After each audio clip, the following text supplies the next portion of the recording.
Halo teman-teman, perkenalkan nama saya Muhammad Nur Imam. Saya asisten lab dari Prodi Teknik Informatika. Pada pertemuan kali ini kita akan membahas materi praktikum struktur data pada pertemuan kedua. Pada pertemuan kedua ini kita akan membahas materi tentang array dengan submateri array 1 dimensi dan juga array 2 dimensi. Oke, sekarang kita akan langsung masuk ke videonya. Oke, pada pertemuan kedua struktur data ini kita akan mempelajari tentang array. Pertama, apa sih itu array? Array merupakan kumpulan elemen yang bertipe sama dalam urutan tertentu yang menggunakan nama yang sama. Letak atau posisi dari elemen array ditunjukkan oleh indeks atau posisi. Terdapat beberapa jenis array, yaitu array 1 dimensi dan juga array 2 dimensi.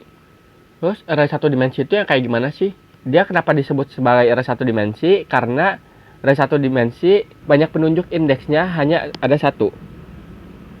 Sedangkan untuk array 2 dimensi sering digambarkan sebagai sebuah matriks, merupakan perluasan dari array 1 dimensi. Jika array 1 dimensi hanya terdiri dari satu baris dan beberapa kolom, maka array 2 dimensi terdiri dari beberapa baris dan beberapa kolom. Dengan demikian, array 2 dimensi tersusun dalam bentuk baris dan kolom, di mana indeks pertama menyatakan baris dan indeks kedua menyatakan kolom. Oke, sebelum kita mulai masuk ke codingannya, pertama kalian pastikan dulu sudah mendownload C++ atau dev C++ dan sudah menginstalnya di laptop kalian. Apabila kalian belum mendownload aplikasi ini, kalian dapat langsung mendownloadnya di Google Chrome dan langsung instalisasi ya. Oke, sekarang kita akan langsung masuk ke codingan yang pertama. Di codingan pertama, kita diminta untuk membuat program untuk menginisialisasi 10 bilangan bulat, kemudian hitung jumlah dan rata-ratanya. Oke, sekarang kita akan langsung masuk ke codingannya. Pertama, kita buat file baru dulu ya.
Oke, untuk codingan yang pertama seperti ini.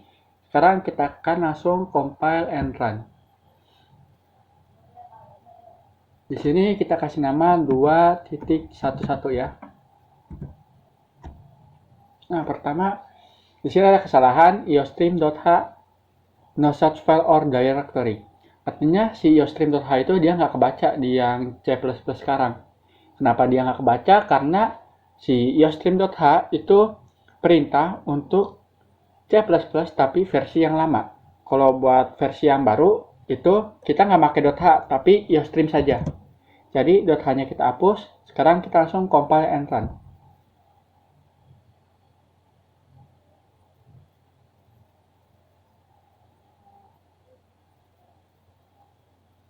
Oke, di sini untuk angkanya Deret bilangannya ada 8, 12, 20, 15, 7, 5, 6, 4, 32, dan 3 dengan jumlah bilangan 112 dan rata-rata bilangan 11,2. Untuk codingan pertama seperti ini. Sekarang kita akan langsung masuk ke codingan selanjutnya atau ke codingan yang kedua.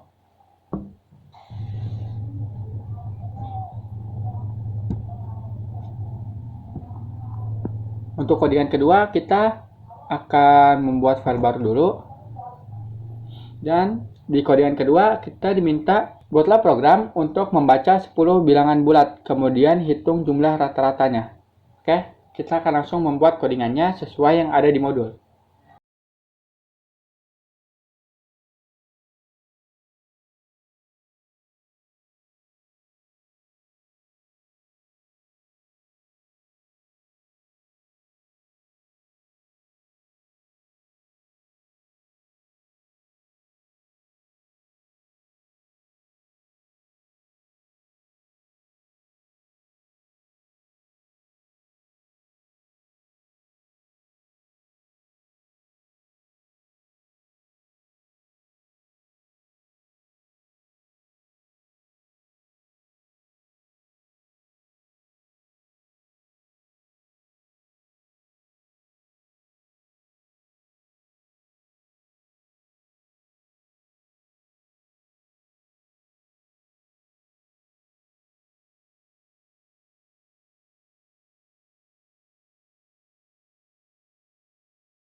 Oke, untuk codingan yang kedua seperti ini. Sekarang kita akan compile and run dan kita kasih nama 2.2.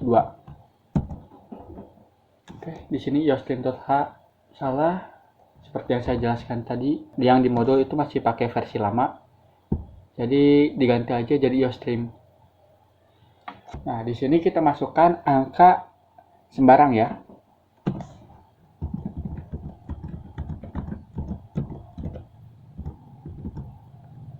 Oke. Di sini angka yang kita masukkan 8, 6, 5, 3, 4, 5, 6, 73, 2, dan 3. Dengan jumlah bilangan 115 dan rata-rata bilangan 11,5. Sekarang kita akan langsung masuk ke codingan selanjutnya atau codingan ketiga. Di codingan ketiga, kita diminta untuk buatlah program membaca sederetan bilangan bulat, kemudian tentukan bilangan terbesar dari sederetan bilangan tersebut. Oke, kita akan langsung buat codingannya ya. Kita buat dulu file baru. Di sini kita akan mengikuti codingan yang ada di modul.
Oke, untuk codingan yang ketiga seperti ini. Sekarang kita akan langsung compile and run.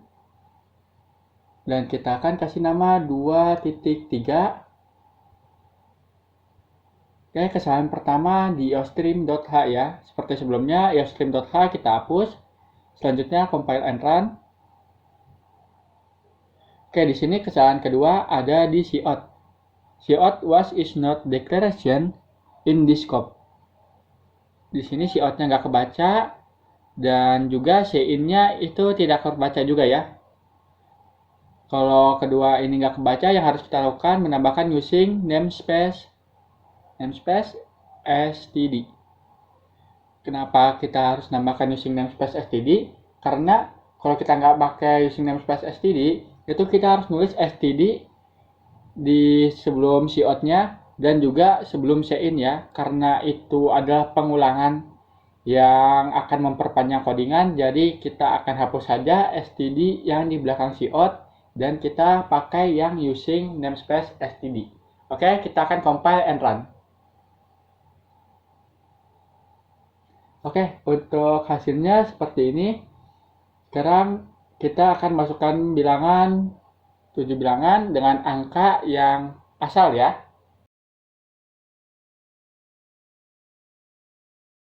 Oke, di sini kita sudah memasukkan 7 bilangan yaitu 9, 8, 28, 12, 34, 76, dan 45 dengan bilangan terbesar adalah 76.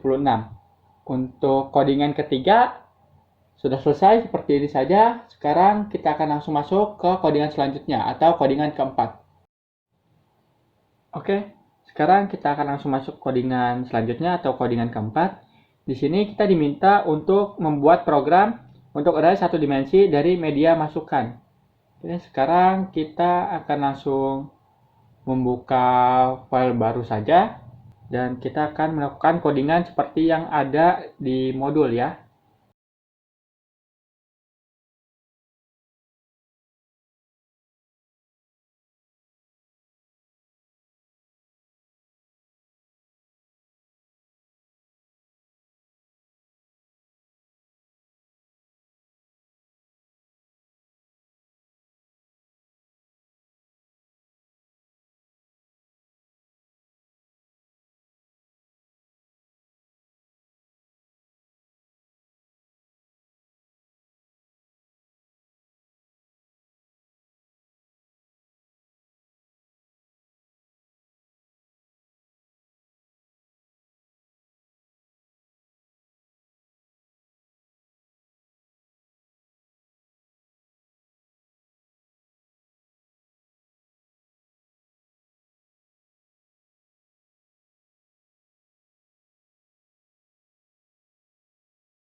Oke, untuk codingan yang keempat seperti ini. Sekarang kita akan langsung compile and run dan kita kasih nama 2.4.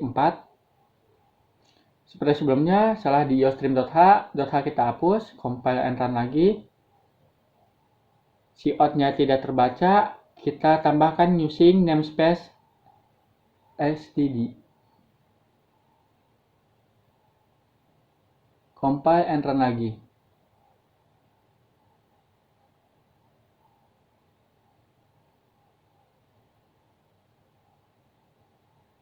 Oke, di sini kita akan masukkan banyak bilangan. Di sini kita angkanya semua bebas ya. Saya ambil angka 8, terus masukkan elemen ke berapanya, itu angkanya bebas juga. Oke, di sini deret bilangannya kita masukkan banyak bilangan 8 dengan elemennya 74, 34, 21, 3, 12, 54, 32, dan 78. Oke, kita akan mencabut bilangan yang tidak ada dulu ya di sini. Sekarang kita coba angka 4. Bilangan 4 tidak ditemukan. Oke, di sini sudah ada ya. Tapi kan ini terlalu rapat, jadi di codingan kita benerin lagi. Kita close dulu.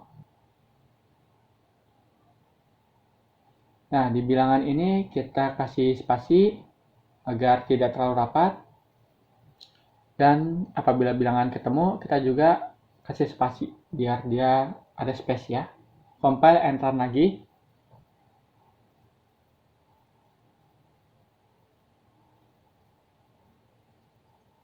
Oke, seperti sebelumnya di sini banyak bilangan kita masukkan angka asal aja dengan elemen bilangannya asal juga ya.